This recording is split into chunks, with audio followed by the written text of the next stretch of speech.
given, that's how we live it. Don't be mad at the system, it's simply how we've existed. I hear a lot of people talking like they politicians and choose to be an accountant because it's safe. अस्सलाम वालेकुम students, आज का हमारा topic carbohydrates के बारे में है। इस पिक्चर में सब चीज़ों में मौजूद जो मेन इंग्रेडिएंट है वो है कार्बोहाइड्रेट्स। ग्रेन्स हमें प्लांट से मिलते हैं, जबकि मिल्क एंड मिल्क प्रोडक्ट्स हमें एनिमल्स से मिलती हैं। Plants and animals both are living things, so carbohydrates are biomolecules because living thing, any molecule present in living things are biomolecules. Bio refers to life. The molecules present in living things are biomolecules. Carbohydrates are biomolecules. Bio mean lives and what does molecule means?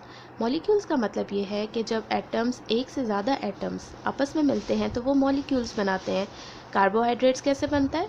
जब carbon, hydrogen and oxygen molecular form में मिलते हैं तो ये carbohydrates बनाते हैं। कैसे मिलते हैं?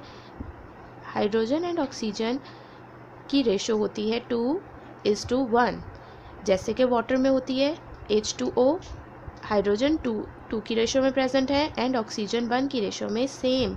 ऐसे ही जब कार्बन के साथ वाटर की फॉर्म में हाइड्रोजन एंड ऑक्सीजन अटैच होंगे तो ये कार्बोहाइड्रेट्स बनाएंगे। इनका जनरल फार्मूला हम ऐसे लिखते हैं CnH2n, यानी कि n number of carbon atoms n number of water के साथ अटैच होंगे तो मॉलिक्यूल्स बनाएंगे जिनको हम कार्बोहाइड्रेट्स कहते हैं।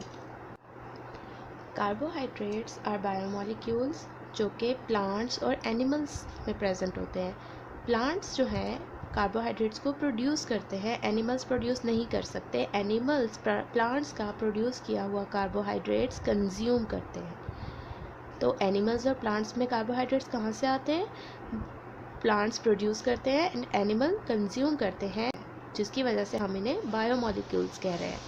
अब ये कैसे प्रोड्यूस होते हैं? प्लांट्स के पास मौजूद होता है क्लोरोफिल।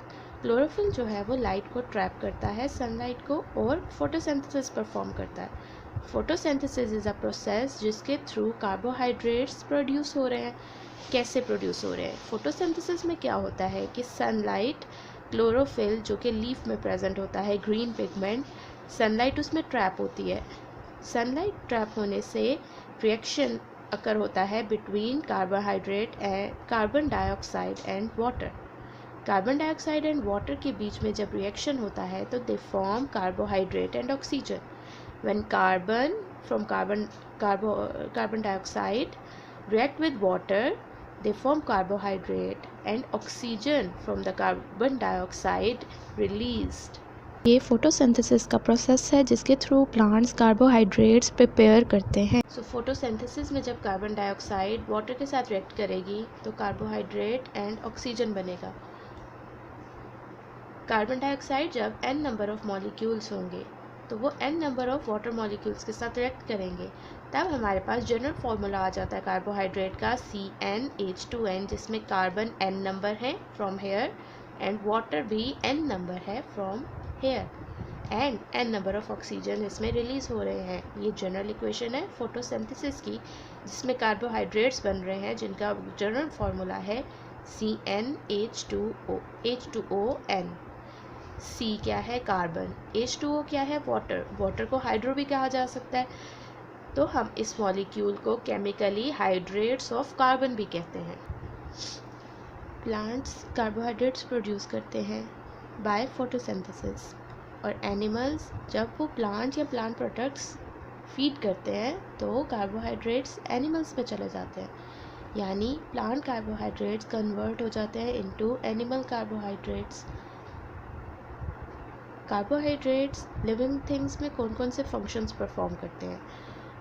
कार्बोहाइड्रेट्स बहुत ज़्यादा सोर्स ऑफ एनर्जी हैं। ये एनर्जी रिलीज़ करते हैं जो कि लाइफ फंक्शंस परफॉर्म करने के लिए यूज़ होती है एंड ग्रोथ में यूज़ होती है। लाइफ फंक्शंस कौन कौन से होते हैं? रेस्पिरेशन, डाइजेशन या प्लांट्स में फोटोसिंथेसिस। ये इस तरह के जितने भी लाइफ फंक्शंस हैं ये परफॉर्म करने के लिए जो एनर्जी यूज़ होती है वो कार्बोहाइड्रेट से रिलीज़ होती है।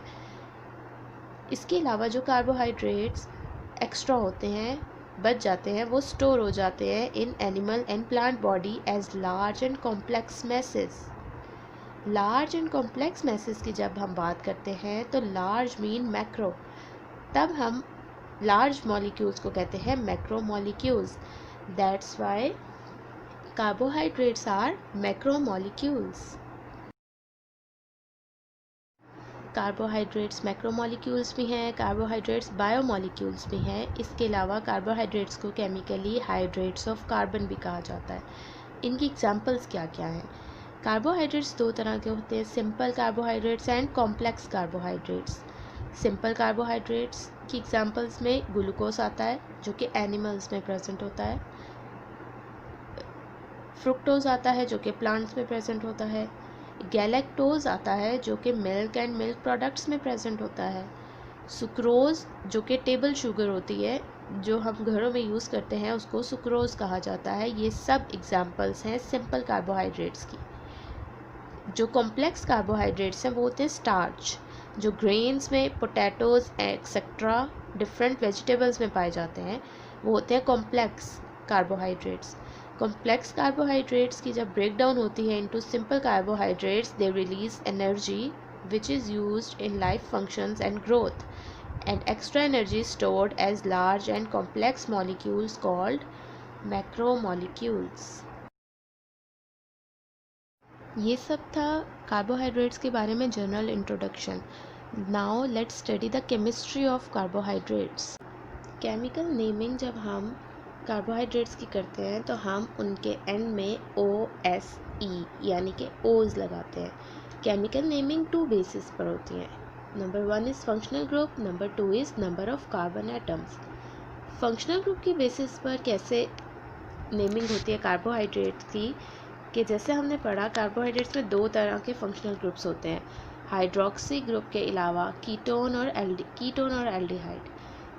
एल्डिहाइड फंक्शनल ग्रुप अगर होगा तो हम उस कार्बोहाइड्रेट को कहेंगे aldose, ALD from carbohydrate from aldehyde group and OSE from here. इसी तरह अगर कीटोन फंक्शनल ग्रुप लगा हुआ है कार्बोहाइड्रेट में तो हम उस कार्बोहाइड्रेट को कहेंगे कीटोज।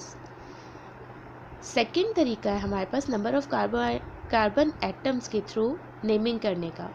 अगर कार्बोहाइड्रेट्स में 3 कार्बन्स मौजूद है, क्योंकि कार्बोहाइड्रेट्स में कभी भी 1 और 2 नहीं होते, ऑलवेज 3 कार्बन से कार्बोहाइड्रेट्स स्टार्ट होते हैं। तो 3 कार्बन्स अगर मौजूद हैं कार्बोहाइड्रेट में तो हम उसे कहेंगे ट्रायोज।